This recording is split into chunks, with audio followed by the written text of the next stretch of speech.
રામદેવજી મહારાજની મૂર્તિ પ્રાણ પ્રતિષ્ઠા મહોત્સવ.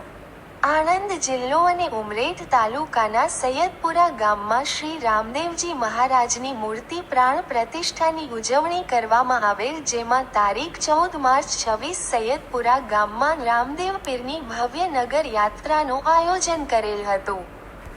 જેમાં સૈયદપુરા ગામના ખૂબ જ મોટી સંખ્યામાં ભાવિક ભક્તોએ તથા અજરપુરા, ચૌહાણપુરા ના પણ ભાવિક ભક્તોએ ભાગ લીધેલ હતો. આ ઉપરાંત તારીખ 15 માર્ચ 26 રવિવારના રોજ સવારે 9 કલાકે મૂર્તિ પૂજન, બપોરે 12 થી 3 કલાકે મૂર્તિની સ્થાપના અને સાંજે 5 કલાકે શ્રીફળ હોમવામાં આવશે. રાત્રે શ્રી રામદેવજી મહારાજનું 108 જ્યોતિ પાઠ શ્રી પ્રતાપરામ મહારાજ ગુરુ ગાદી હરિપુરાના હસ્તે કરવામાં આવશે અને રાત્રે ભજન કીર્તન શ્રી જયેશભાઈ સોઠા દ્વારા કરવામાં આવશે. અહેવાલ સરોજબેન ભોઈ, સૈયદપુરા.